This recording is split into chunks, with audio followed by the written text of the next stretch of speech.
Hello students, आज आपण exercise 4.2 मध्ये राहिलेले एक्झाम्पल बघणार आहोत. Question number 10 to 15. Question number 10 आपल्याला दिलेला आहे, इंटिग्रल आहे.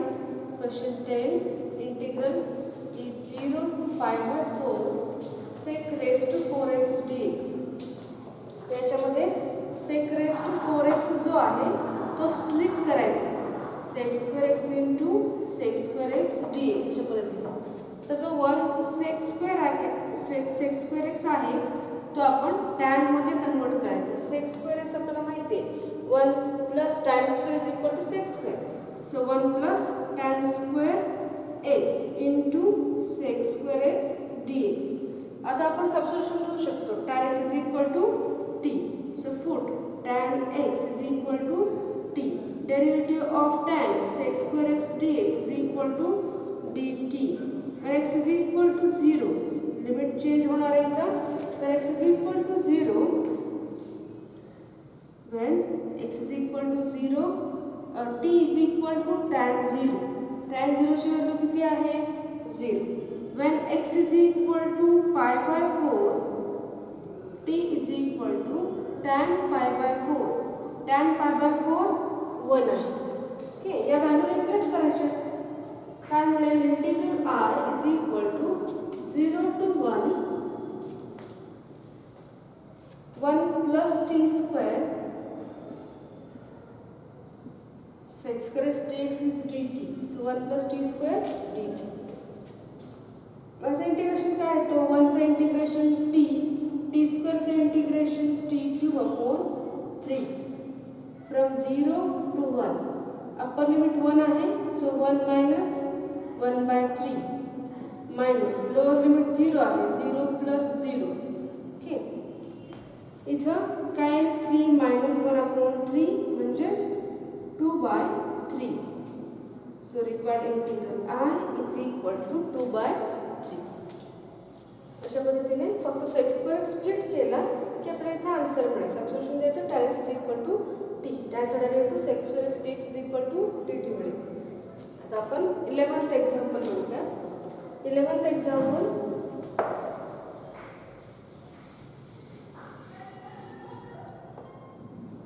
(0 to 1 under root of 1 minus x upon 1 plus x dx. तर याच्यामध्ये जो अंडर रूट फॅक्टर आहे त्याच्यामधला जो न्यूमरेटर आहे तो आपल्याला सेपरेट करायचा आहे, म्हणजे न्यूमरेटरच्या बाहेर घ्यायचे. मग integral I 0 to 1 under root of, हा रूटच्या बाहेर घेण्यासाठी याचं काय करावं लागेल? स्क्वेअर घ्यावं लागेल. स्क्वेअर घेण्यासाठी सेम फॅक्टरने मल्टिप्लाय डिवाइड करायचे. म्हणजे 1 मायनस एक्स आपल्याकडे आहे, डिनॉमिनेटर 1 प्लस एक्स आहे. याचा स्क्वेअर करायचा जेणेकरून हा स्क्वेअर रूटच्या बाहेर येईल. त्याच्यामुळे multiply divide by 1 minus X, 1 minus एक्सने मल्टिप्लाय डिवाइड केला. तर इथं 0 to 1 under root of numerator काय मिळेल?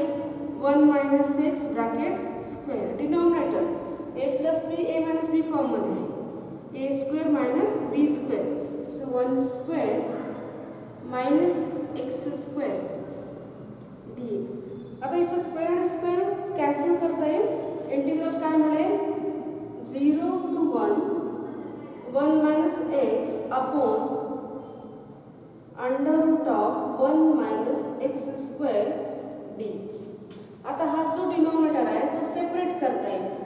0 to 1 upon under root of 1 minus x square dx minus x upon under root of 1 minus x square dx. Limit from 0 to 1. आता इथे formulate करता येईल. हा फॉर्म्युला आपल्याला माहिती आहे, 1 upon under root of a square minus x square dx. This is sine inverse x by a. इथं denominator 1 minus x square आहे, त्याचा डेरिव्हेटिव्ह काय येतो? Derivative of 1 minus x square minus 2x. इथे न्यूमरेटरमध्ये x आहे म्हणजे मायनस 2 आपल्याला इथे ॲडजस्ट करता येईल. बघा, multiply divide bye minus 2 over a. इथे आपण काय केला? मायनस 2 घेतला आणि वापस केला. हा मायनस मायनस काय होईल? प्लस. इथे f' upon root f of x form मिळतो. आणि आपल्याला माहिती आहे integration f' upon under root of f of x dx is equal to काय येतो 1 अपॉन रूट एक्स. हा डेरिव्हेटिव्ह केव्हा येतो रूट एक्सचा डेरिव्हेटिव्ह 1 अपॉन 2 रूट एक्स. मग 1 अपॉन रूट एक्सचं इंटिग्रेशन काय येईल 2 इंटू रूट एक्स तोच फॉर्म येईल 2 root f of x plus c. ही प्रॉपर्टी आपण बघितली प्रूव्ह सुद्धा केली. जर f of x is equal to t घेतला तर f dash x g x is equal to t t मिळेल आणि आपल्याला याचं डेरिव्हेशन आन्सर काय मिळेल 2 root of f of x plus c. तर इथं हा रूल इथं यूज करायचा. इथं आपण फॉर्म्युला यूज करणार आहोत. This is sine inverse X from 0 to 1 minus minus काय मिळेल plus 1/2 2 under root 1 minus x square from 0 to 1. इथं 2 2 कॅन्सल होईल. इथं लिमिट अप्लाय करायचं. Sine inverse 1 minus sine inverse 0 plus upper limit is 1 so under root of 1 minus 1 minus under root 1 minus 0. Sin inverse 1 किती येतो pi by 2. sin inverse 0 is 0 plus under root 1 minus 1 is 0 and this is minus 1. So here it is minus 1. म्हणजेच answer काय मिळेल pi by 2 minus 1. This is our required integral. Okay. आता आपण पुढचं example बघूया 12th example.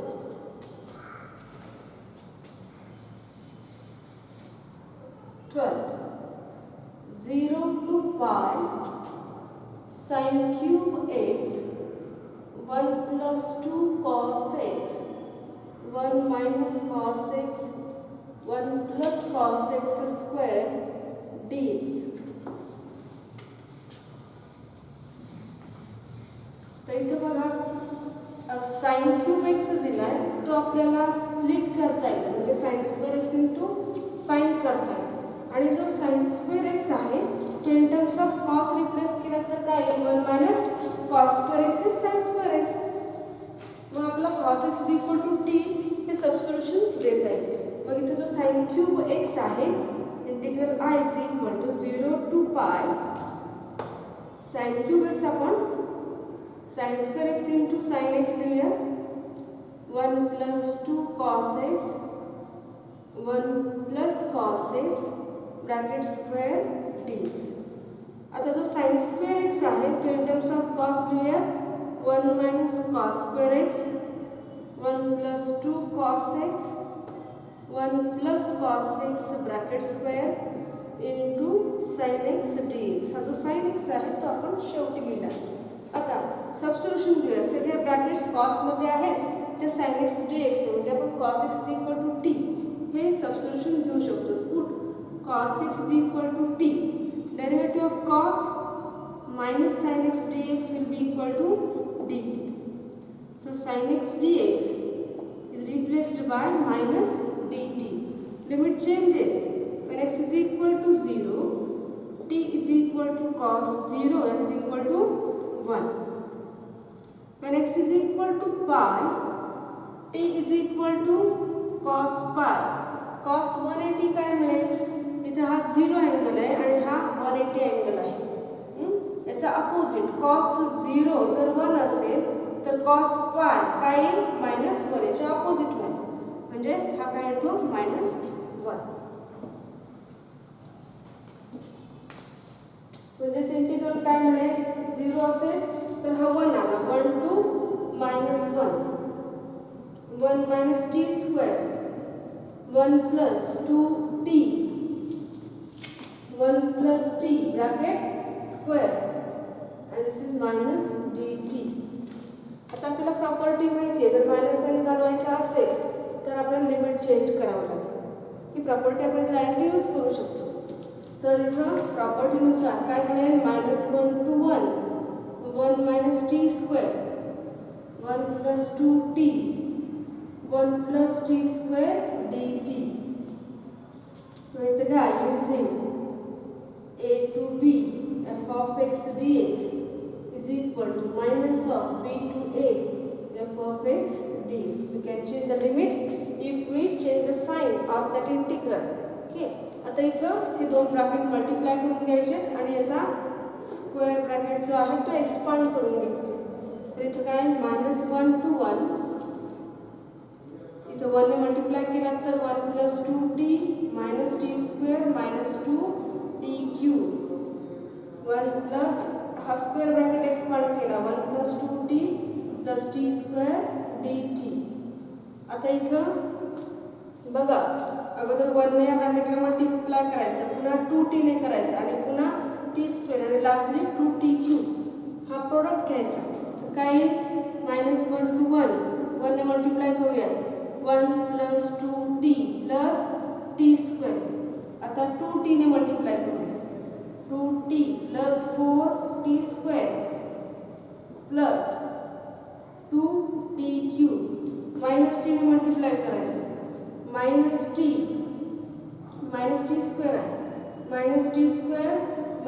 -2t³ - t⁴. आता -2t³ ने या ब्रॅकेटला मल्टिप्लाय करून घेऊया -2t³ × 1 -2t³ -2 × 2 4 t⁴ -2t⁵ + 2 5 dt. आपण इथं प्रोडक्ट घेतलेला आहे. सगळ्या फॅक्टर्सने इथं मल्टिप्लाय केल्या 1 ने मल्टिप्लाय केल्या 3 फॅक्टर्सना इथे आपल्याला 3 मल्टिप्लाय मिळाले. 2t ला या ब्रॅकेटला मल्टिप्लाय केलं तर हे 3 फॅक्टर्स मिळाले. 2t ने मल्टिप्लाय केलं -t ने मल्टिप्लाय केलं हे 3 फॅक्टर्स आणि 2t³ ने मल्टिप्लाय केलं की हे 3 नेक्स्ट फॅक्टर्स मिळाले. आता कॅन्सलेशन करूया t² - t² कॅन्सल्स. त्याचप्रमाणे 2t³ आणि -2t³ कॅन्सल्स. आणखी काय कॅन्सल होईल का बघा. ठीक आहे, नसेल होत तर आता आपण ॲडिशन करूया. काय मिळेल -1 to 1 हा इथं 1 + 2t + 2t 4t ॲडिशन झाली 4t² तर + 4t² पुढे -2t³ -2t³ -t⁴ and -4t⁴ म्हणजेच किती मिळेल -5t⁴ -2t⁵ dt. आता आपल्याला इंटिग्रेट करायचं आहे. 1 चा इंटिग्रेशन t चा t²/2 t² चा t³ चा इंटिग्रल t⁴/4 t⁴ चा इंटिग्रल t⁵/5 t⁵ चा इंटिग्रल t⁵ चा इंटिग्रल t⁶/6. अशा पद्धतीने हे इंटिग्रल घ्यायचे. इंटिग्रेशन फ्रॉम -1 to 1 हा इंटिग्रल आहे. आपण इंटिग्रेट करूया. हा 1 चा integral t 4 t²/2 + 4 t³/3 -2 t⁴/4 -5 t⁶/6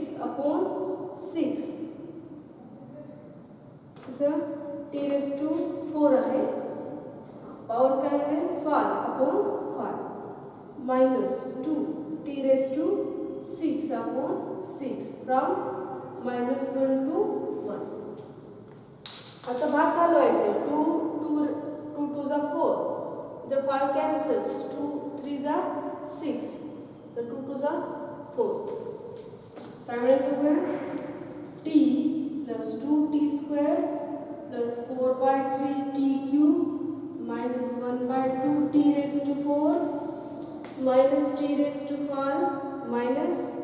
-1/3 t⁶ from -1 to 1. आता लिमिट अप्लाय करूया. Upper limit minus lower limit. Upper limit is 1 + 2 + 4/3 -1/2 -1 -1/3 1 हा लिमिट पुटअप केला. आता -1 लिमिट पुटअप करायचं आहे. -1 लिमिट पुट केला तर काय मिळेल t इज इज -1 सो -1. आता हा टी स्क्वेअर आहे, -1चा स्क्वेअर +1 येतो त्याच्यामुळे हा +2. इथं टी क्यूब म्हणजे -1चा क्यूब, -1चा क्यूब म्हणजे -1 सो -4/3. t⁴ -1चा पॉवर 4 म्हणजे -1/2. t⁵ -1चा पॉवर निगेटिव्ह म्हणजे -1चा पॉवर ऑड येतो, ऑड पॉवर असल्यामुळे हा -1 येणार म्हणजे -1 इथं t⁶ आहे, -1चा पॉवर 6 पॉवर येतो म्हणजे तो +1 येणार म्हणजे -1/3 ॲज इट इज. आता हा मायनस साइन इथं डिस्ट्रीब्यूट करायचा आहे आणि मग बघायचं काय टर्म कॅन्सल होतं. इथं -1 आणि +1 कॅन्सल झाला तर काय शिल्लक राहिला बघा, 2 + 4/3. इथंही -1 +1 कॅन्सल झाला, 2 + 4/3 -1/2 -1/3. इथं मायनस साइन डिस्ट्रीब्यूट केला, -2 + 4/3 and minus minus plus 1/2 minus minus plus 1/3. 1/3 cancels. इधर -2 and +2 cancels. -1/2 and +1/2 cancels. काय शिल्लक राहिला 4/3 + 4/3 म्हणजेच 8/3. So integral I is equal to 8/3. That's our required answer. अशा पद्धतीने थोडंसं लेंदी कॅल्क्युलेशन आहे पण व्यवस्थित केलं तर अगदी सोप्या पद्धतीने सोडवता येईल. फक्त इथं cos x = t रिप्लेस करायचं आहे म्हणजे sin x dx = dt आपल्याला मिळेल. हा झाला क्वेश्चन नंबर 12. आता आपण क्वेश्चन नंबर 13 बघूया. Question number 13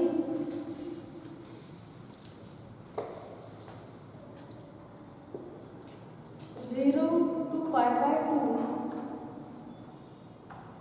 sin 2x into tan inverse sin x dx. आता इथं sin 2x आपला फॉर्म्युला यूज करायचा आहे. sin 2x चा फॉर्म्युला काय आहे 2 sin x into cos x. तर तो फॉर्म्युला यूज करायचा आणि sin x = t tan इनवर्सचा अँगल sin x आहे म्हणजे आपला sin x = t हे सबस्टिट्यूशन द्यायचं. तर sin x = t दिला तर काय मिळेल बघा sin 2x चा फॉर्म्युला यूज करायचा = 0 to π/2 2 sin x cos x tan inverse sin x dx. Now put sin x = t, derivative of sin cos x dx will be equal to dt. Limit changes when x is equal to 0, t is equal to sin 0, that is equal to 0. When x is equal to π/2, t is equal to sin π/2, that is 1. Integral काय मिळेल 0 to 1 2 हा cos x dx dt ने replace होईल 2t into tan inverse t dt. Okay, आता t into tan inverse t आपल्याला product रूलने सोडवता येईल. u into v form LIATE याच्यामध्ये inverse function is u and then algebraic function t is v is equal to 2 u into integration v, that is tan inverse t integration of t dt minus integration du by dx, that is d by dt of tan inverse t into integration of t dt into dt. Is from 0 to 1. The integration is from 0 to 1. Is equal to 2 tan inverse t integration of t square by 2 derivative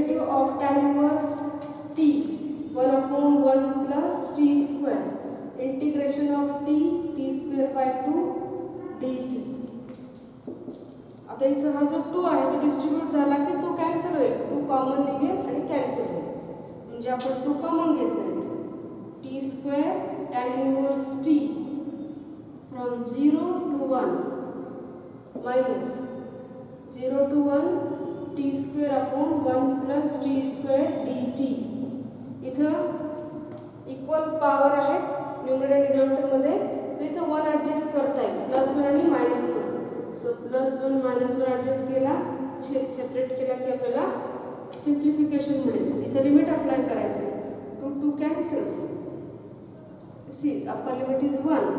so 1 tan inverse 1 minus 0 tan inverse 0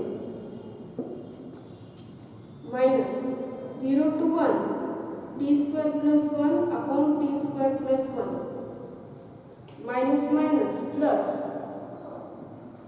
0 to 1 1 upon 1 plus T square D T. तर हा same term cancel होईल. Integration of 1. इथं tan inverse 1 किती येतो? tan कोणत्या अँगलला 1 आहे? π/4. tan inverse 0 is 0 minus 0 to 1 dt plus इथं formula use होईल 1 upon a² plus x square is 1/a tan inverse x/a. So this is tan inverse t from 0 to 1. आता इथे limit apply केला तर काय मिळेल? π/4 minus integration of 1 is t from 0 to 1 and tan inverse t apply the limit. So tan inverse 1 minus tan inverse 0 is equal to π/4 minus upper limit is 1 minus lower limit is 0. Tan inverse 1 is π/4 minus tan inverse 0 is 0. So this is π/4 minus 1 and minus π/4. Π/4 will cancel and we get I is equal to -1. Okay, इंटिग्रलची value किती येते इथं? -1. तर आता आपण 14th example बघूया.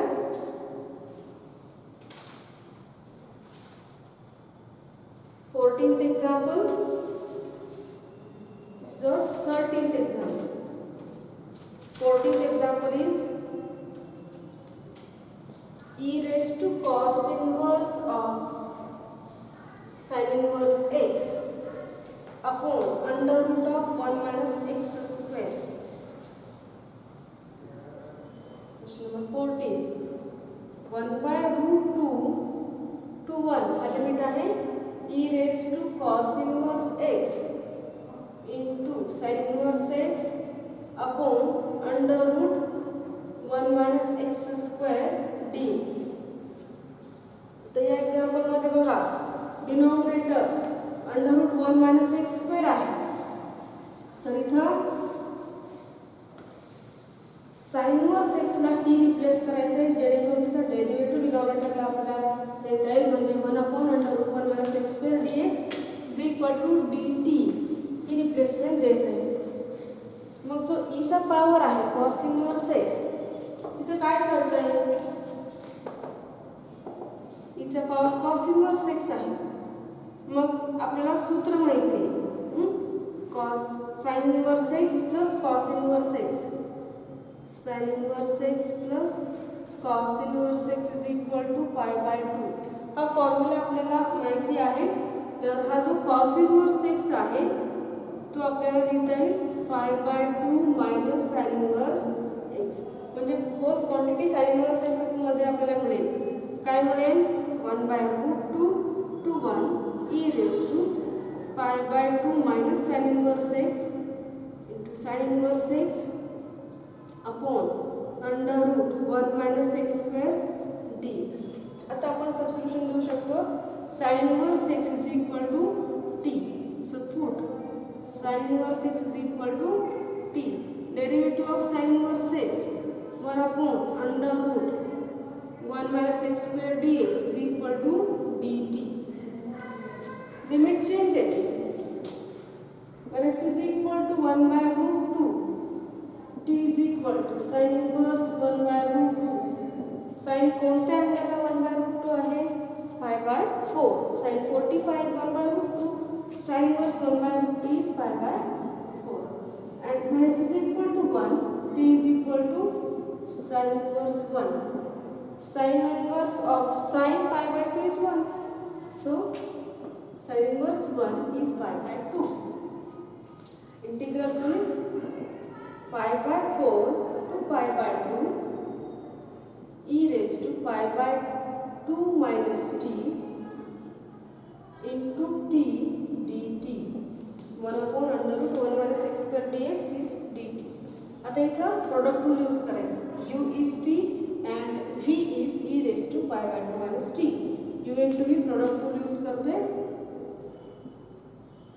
Okay, t into integration e raised to pi by 2 minus t dt minus integration d by dt of t integration e raised to pi by 2 minus t d into dt. Integration is from pi by 4 to pi by 2. Pi by 4 to pi. Pi by 4 to pi by 2. This is t. E raised to pi by 2 minus t आहे. E raised to x चा integration e raised to x itself. So e raised to pi by 2 minus t upon derivative of pi by 2 minus t is minus 1. From pi by 4 to pi by 2 minus derivative of t is 1. This is from pi by 4 to pi by 2. पुन्हा इथे काय येतं integral e raised to pi by 2 minus t upon minus 1 dt. आता इथे हा minus minus काय plus होईल आणि पुन्हा इथे इंटिग्रेशन घ्यायचं. हा मायनस साइन बाहेर घ्यायचा आणि लिमिट अप्लाय करायचं. So integral I is equal to minus of upper limit is pi by 2.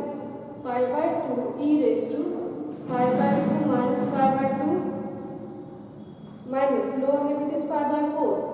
Pi by 4 into e raised to pi by 2 minus pi by 4. Minus minus plus integration of e raised to pi by 2 minus t. पुन्हा e raised to pi by 2 minus t upon minus 1 from pi by 4 to pi by 2. आता इथं pi by 2 minus pi by 2 म्हणजे e raised to 0 येतो. Minus of pi by 2 into e raised to इथं आपण upper limit put up केलाय, lower limit सुद्धा put up करायला पाहिजे. इथं बघूया upper limit is pi by 2 pi by 2 minus pi by 2. ठीक आहे, तर पुटअप केलं आपण upper limit minus lower limit. Okay, minus minus minus plus इथे आपण घेतला होता e raised to pi by 2 minus t upon minus 1 pi by 4 to pi by 2. Correct.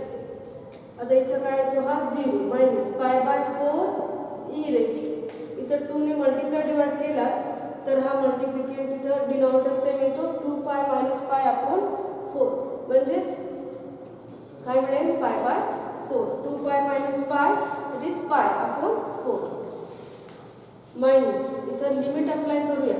e raised to pi by 2 minus pi by 2 minus e raised to pi by 2 minus pi by 4.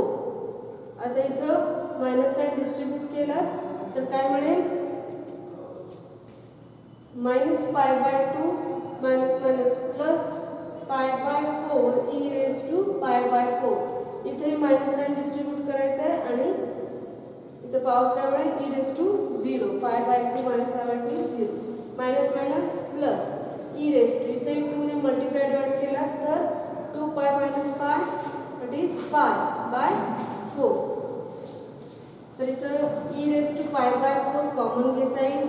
हा 1 येतो म्हणजेच इथं pi by 4 in bracket e raised to pi by 4 plus 1 minus pi by 2 आणि हा minus 1 म्हणजे या दोघांमधून minus sign common घेतला तर इंटिग्रल काय मिळेल I is equal to पाय by 4 in bracket e raised to pi by 4 plus 1 into pi by 4 minus in bracket pi by 2 plus 1. This is our required answer. अशा पद्धतीने हे आपल्याला example सोडवता येईल. ठीक आहे, तर आता इथं लास्ट एक्झाम्पल आपल्याला राहिले 15th एक्झाम्पल बघूया.